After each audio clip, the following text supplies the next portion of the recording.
قرآن کے چمن سے ہدایت کے پھول چن، کچھ کام آئے گی نا یہ خالی ادھیڑ بن۔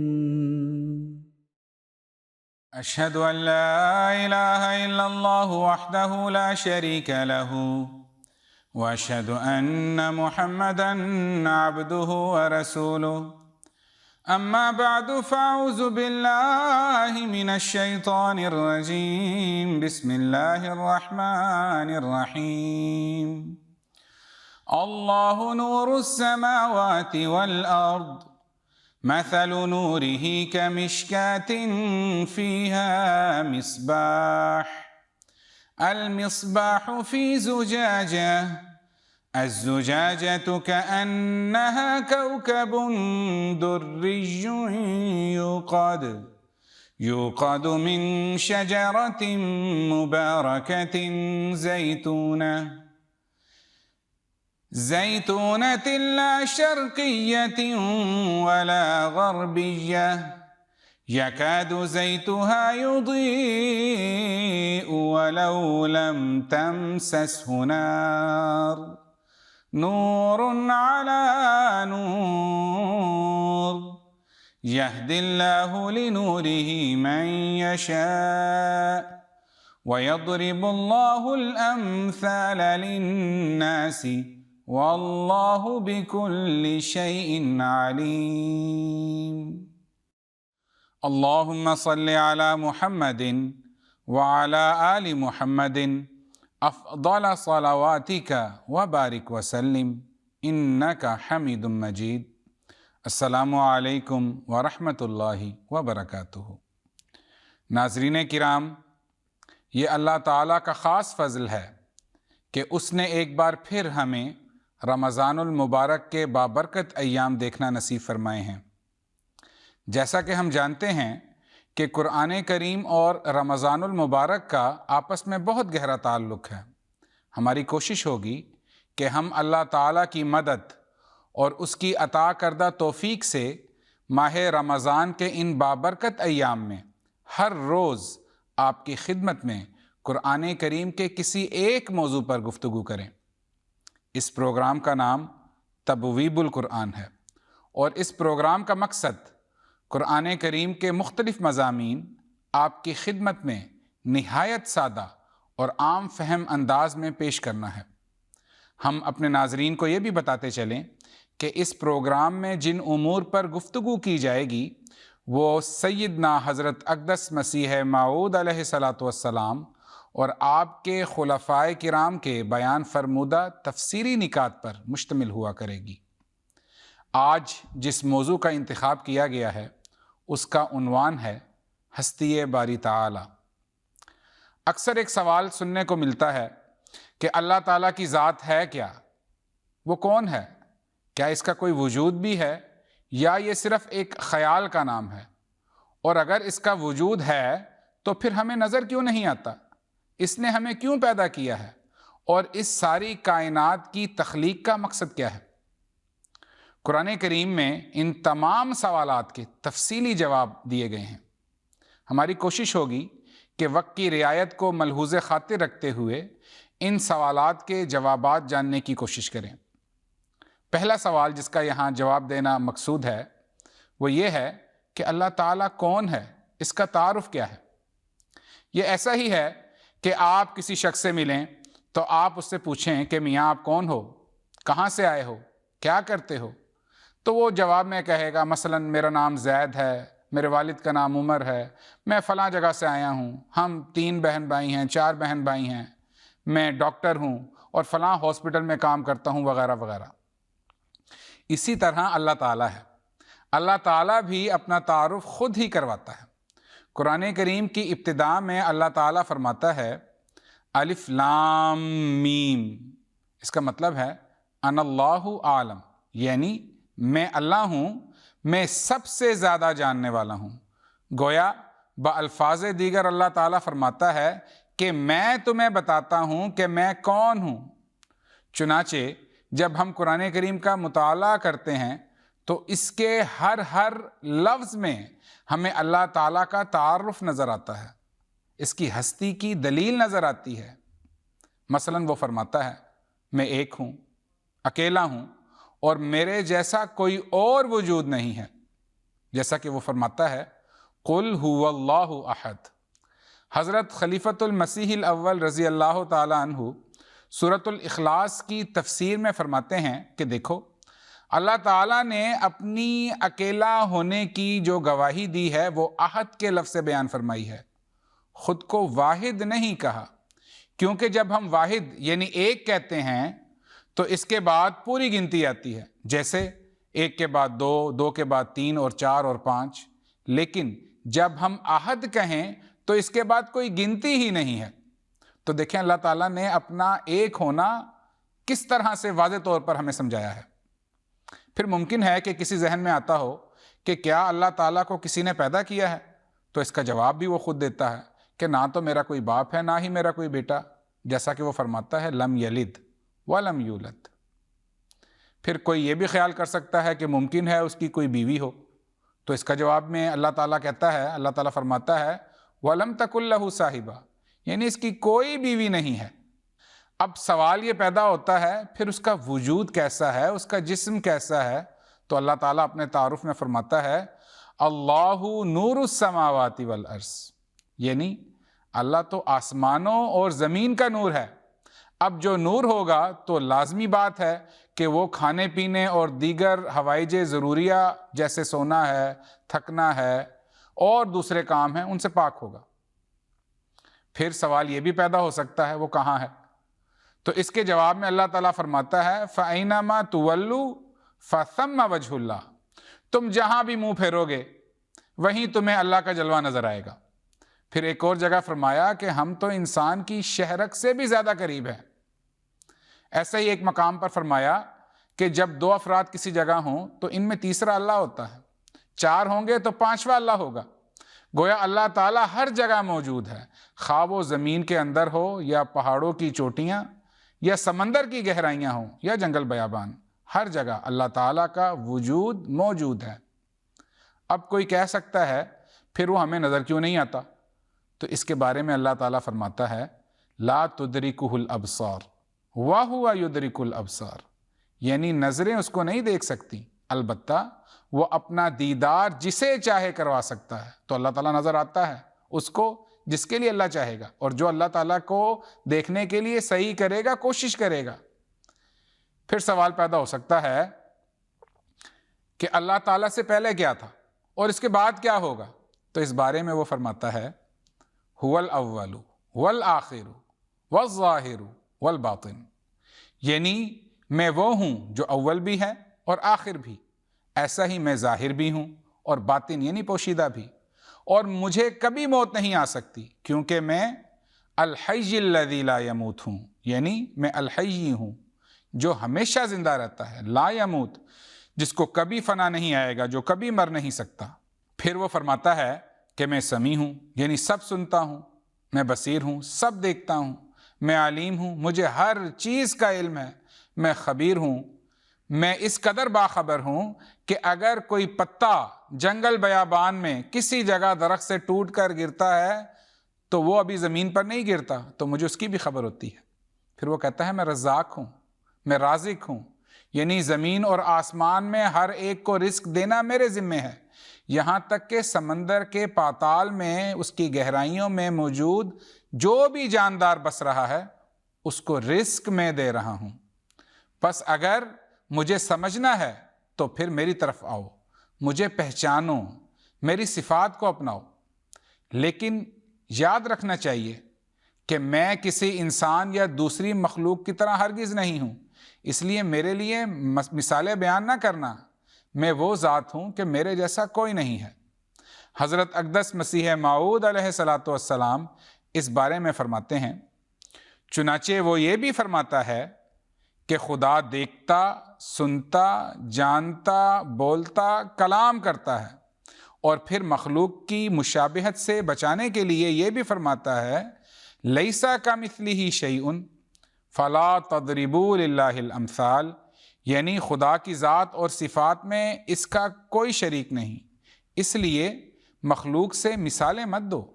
پس جس طرح ہم کسی شخص کا تعارف اسی قدر جان سکتے ہیں جس قدر وہ ہمیں بتائے گا، یا ہم اس کے ساتھ کچھ وقت گزاریں، اسے دیکھیں، تو یوں بھی ہمیں اس کا کچھ مزید تعارف ہوگا، لیکن یہ تعارف بھی ایک حد تک ہی ہو سکتا ہے، کیونکہ اس کے دل میں کیا ہے، وہ کیا سوچتا ہے، ہم نہیں جان سکتے۔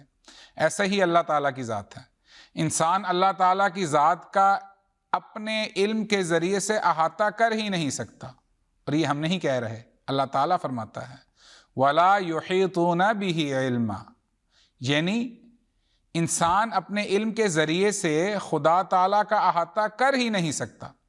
اللہ تعالیٰ کی ذات اس قدر وسیع ہے کہ انسانی ذہن اور اس کی سوچ اس کی ذات کا مکمل ادراک حاصل کر ہی نہیں سکتی۔ انسان کی صلاحیتیں محدود ہیں، ذہنی استعدادات محدود ہیں۔ مثلا اگر ہم 5 لیٹر کی یا 4 لیٹر کی بوتل لیں، اس کے اندر کوشش کر کے سارے سمندر کا پانی بھریں تو کیا ہوگا؟ یقیناً ہم ایسا کر ہی نہیں سکتے۔ کوشش کریں گے تو وہ بوتل پھٹ جائے گی، لیکن ہم کامیاب نہیں ہو سکتے۔ پس اللہ تعالیٰ کی ذات کے بارے میں انسان اتنا ہی جان سکتا ہے جتنا اللہ تعالیٰ خود بتائے گا۔ اسی بات کو اللہ تعالیٰ قرآن کریم میں ان الفاظ میں بیان کرتا ہے وَلَا يُحِيطُونَ بِشَيْءٍ مِّنْ عِلْمِهِ إِلَّا بِمَا شَاءَ، یعنی انسان اللہ تعالیٰ کے علم کا کچھ بھی احاطہ نہیں کر سکتا مگر صرف اتنا ہی جتنا وہ چاہے۔ ناظرین کرام، اب ہم ایک اور سوال کی طرف آتے ہیں۔ جیسا کہ دہریہ لوگ اعتراض کرتے ہیں کہ اگر اللہ تعالیٰ ہے تو پھر ہمیں دکھاؤ۔ اس سوال کے متعدد جواب دیے جا سکتے ہیں۔ مثلا ہم دیکھتے ہیں کہ دنیا میں لا تعداد ایسی چیزیں موجود ہیں جو ہمیں نظر ہی نہیں آتی۔ ہوا ظاہری آنکھوں سے نظر نہیں آتی۔ گریوٹی ہے، یعنی کشش ثقل، یہ کس نے دیکھی ہے؟ ہمارے آس پاس بے شمار ریزز ہیں، ریڈیو ویوز ہیں جو ہمیں نظر ہی نہیں آ رہی۔ ان سب چیزوں کو تجربے کی بنیاد پر جانا جا سکتا ہے۔ پانی کی شکل دیکھیں تو ایک سی ہے۔ اب پانی ٹھنڈا ہے یا گرم تو اس کو چھو کر پتہ چلے گا، تجربہ کرنا پڑے گا تو وہ پانی بتائے گا کہ میں ٹھنڈا ہوں یا گرم۔ بس ایسا ہی خدا تعالیٰ کو دیکھنے کے لیے بھی انسان کو تجربات کرنے پڑیں گے۔ کوشش کرنا انسان کا کام ہے اور نتائج پیدا کرنا اللہ تعالیٰ کا فعل۔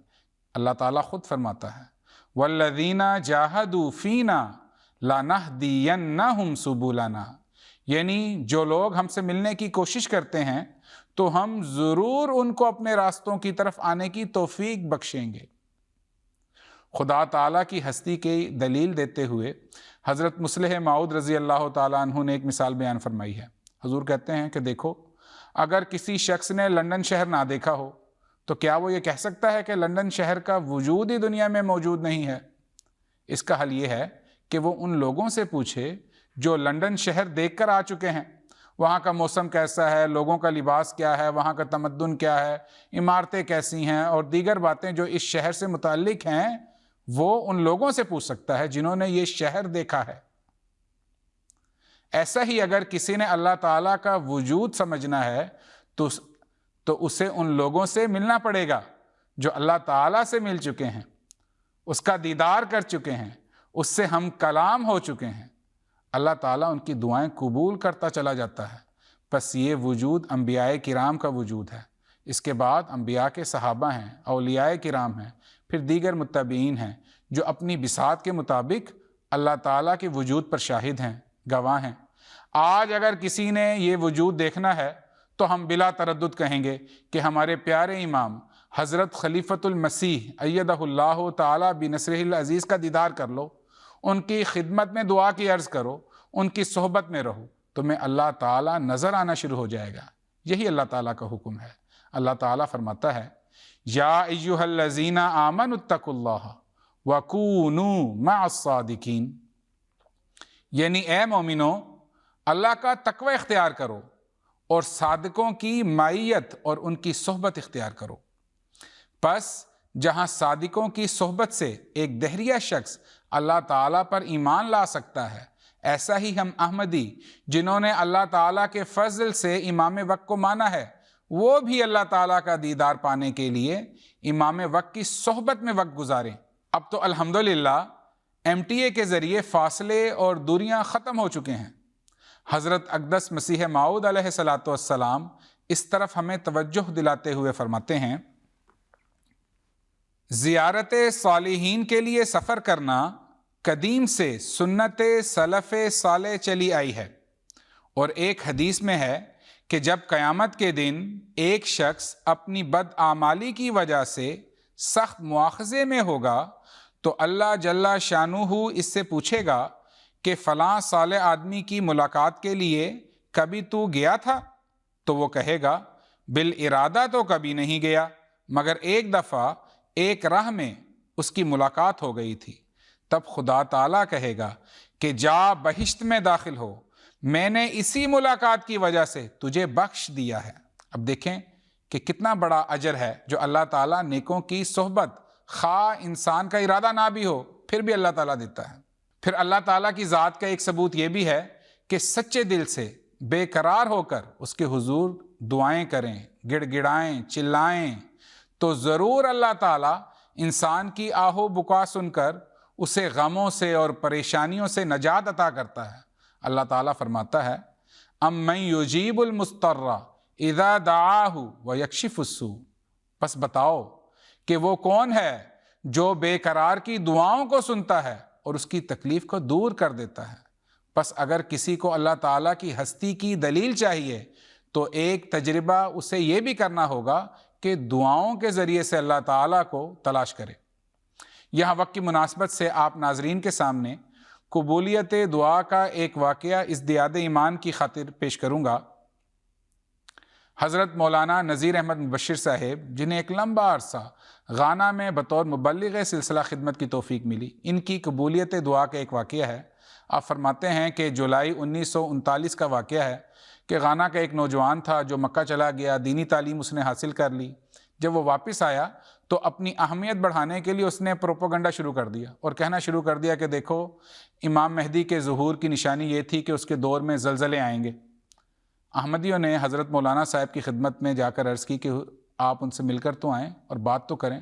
چنانچہ مولانا صاحب گئے، 2 گھنٹے حضرت امام مہدی علیہ السلام کی ظہور کی نشانیوں پر بات کی، مگر مخالفین کا مطالبہ ایک ہی تھا کہ زلزلے لا کر دکھاؤ۔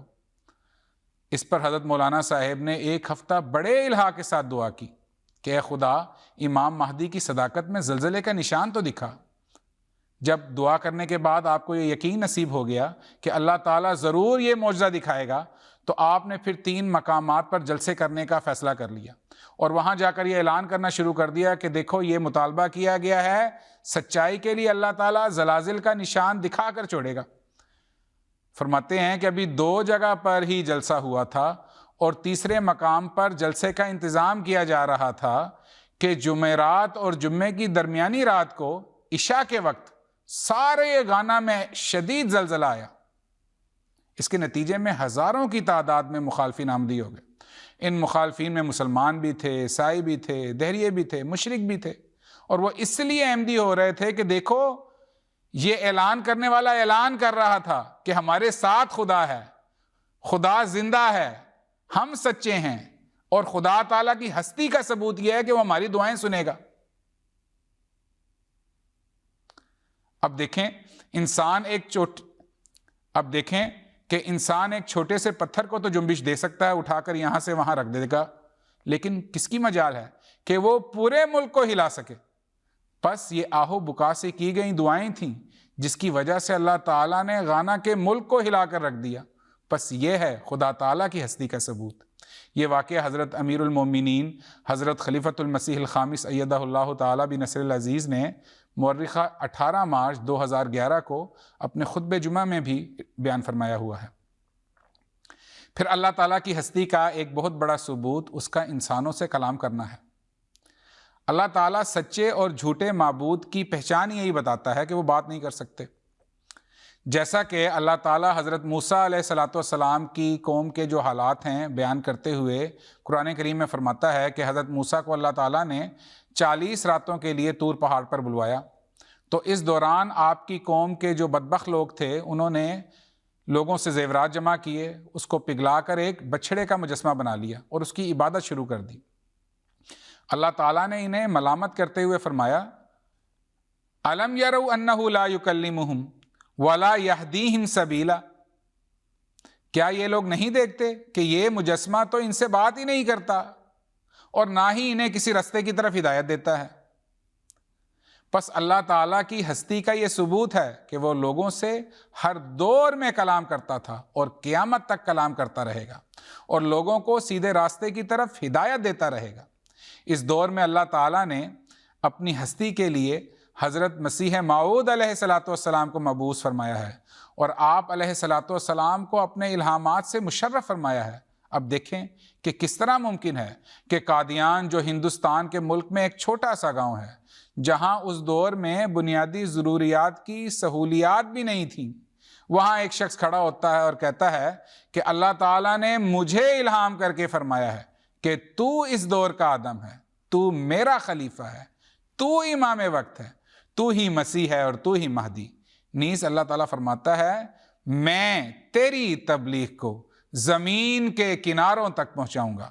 آج دیکھیں کہ کس طرح اللہ تعالیٰ اپنی ہستی کا زندہ ہونے کا ثبوت ہمارے سامنے پیش کر رہا ہے کہ ساری دنیا میں احمدیت کا پیغام پہنچ چکا ہے، لوگ فوج در فوج احمدیت کی آغوش میں آتے جا رہے ہیں، اور اللہ تعالیٰ کے فضل سے یہ نشان اس وقت بھی پورا ہو رہا ہے کہ ہم احمدیت یعنی حقیقی اسلام کو MTA کے ذریعے سے ساری دنیا میں پہنچا رہے ہیں۔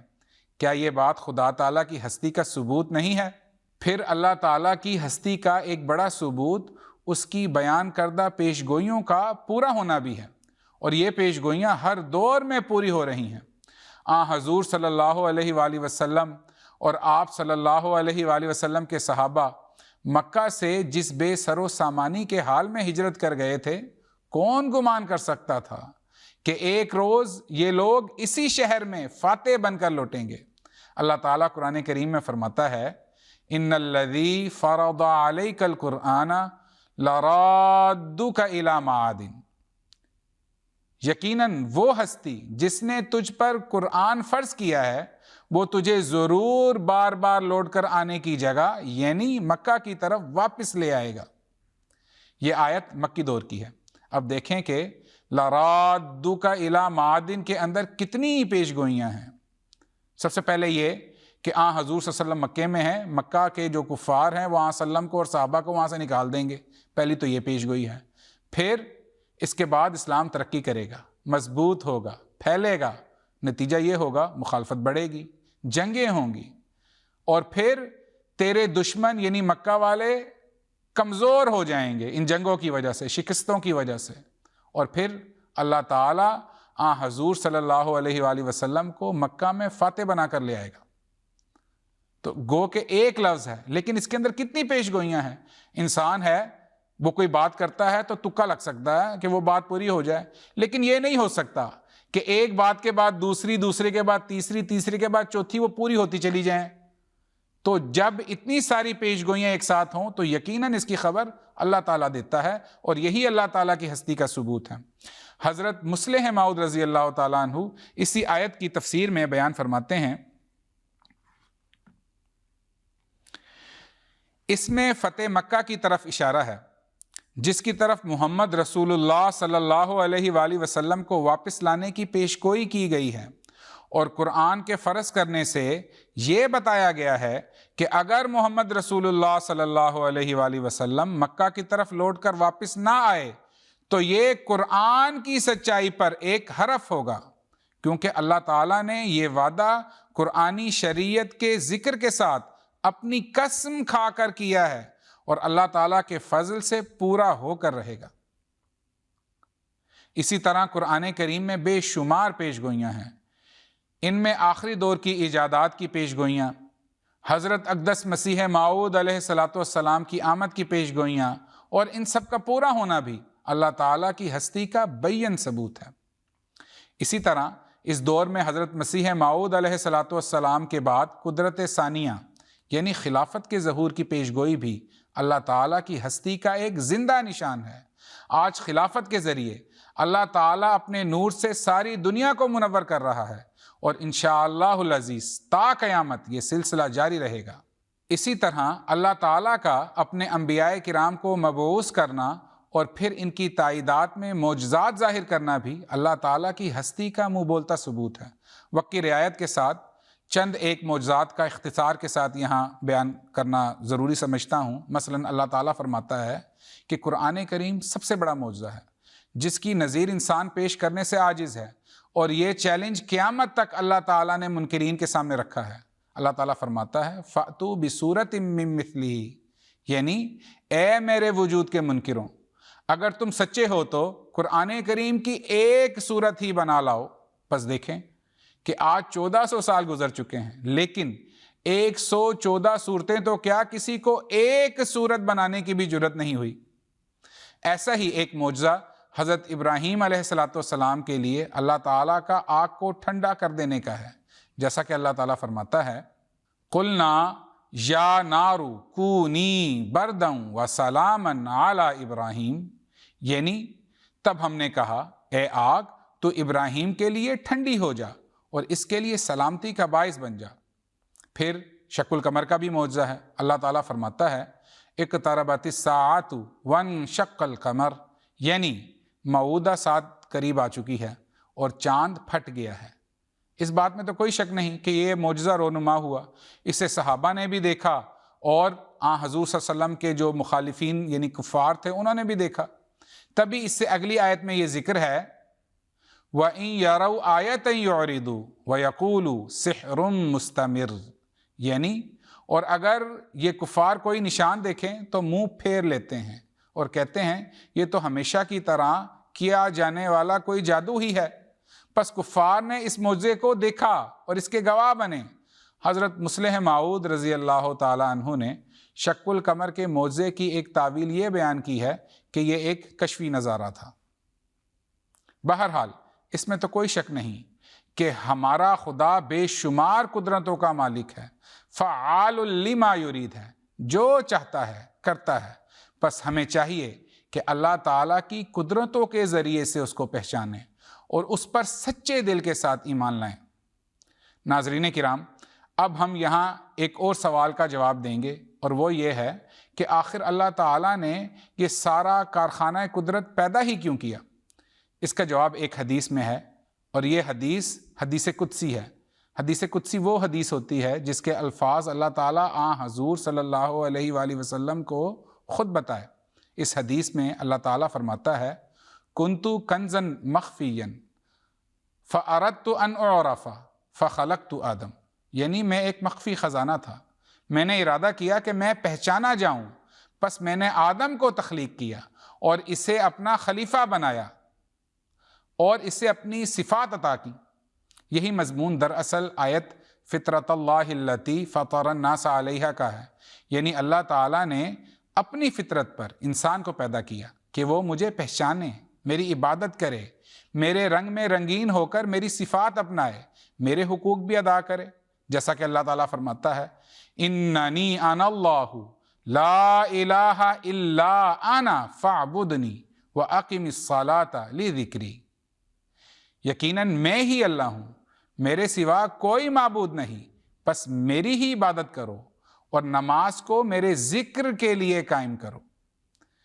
پھر جب انسان عبادت کے ذریعے خدا تعالیٰ کی صفات کو اپنا کر اس کے رنگ میں رنگین ہو جاتا ہے تو پھر اللہ تعالیٰ جس طرح کسی پر ظلم نہیں کرتا، کسی کی حق تلفی نہیں کرتا، تو بالکل اسی طرح انسان بھی دیگر مخلوقات کے حقوق ادا کرتا ہے اور اس تعلق میں ترقی کرتا چلا جاتا ہے، جیسا کہ اللہ تعالیٰ فرماتا ہے ان اللہ یأمر بالعدل والاحسان وایتاء ذی القربی، یعنی اللہ تعالیٰ انسانوں کو 3 باتوں کا حکم دیتا ہے۔ نمبر 1، عدل کرو، کوئی نیکی کرے تو اس کا بدلہ اتنی ہی نیکی کر کے ادا کر دو۔ احسان کرو، یعنی اگر تمہارے ساتھ کوئی نیکی کرتا ہے تو اس نیکی کے مقابل پر اس سے زیادہ نیک سلوک کرو، پس کسی کو اس کے حق سے زیادہ دینا ہی احسان کہلائے گا۔ اور تیسری بات اللہ تعالیٰ نے یہ کی کہ دوسروں کے ساتھ حسن سلوک کرو، جیسا ماں اپنے بچے سے بغیر کسی غرض اور لالچ کے حسن سلوک کرتی ہے، اس مقام کو ایتاء ذی القربیٰ کہتے ہیں، یعنی لوگوں کو اس طرح عطا کرو جس طرح تم اپنے اہل خانہ کو عطا کرتے ہو۔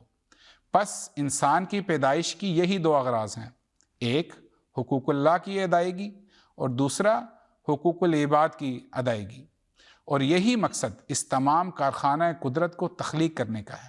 ناظرین کرام، انشاءاللہ العزیز ان موضوعات پر ہم اپنے اگلے پروگراموں میں بھی تفصیل کے ساتھ گفتگو کریں گے۔ ہمارے پروگرام کا وقت اب ختم ہوا چاہتا ہے، تب تک کے لیے اجازت دیجیے۔ اللہ حافظ۔ السلام علیکم ورحمۃ اللہ وبرکاتہ۔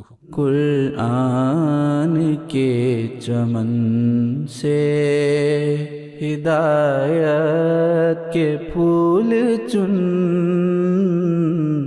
کچھ کام آئے گی نا یہ خالی ادھیڑ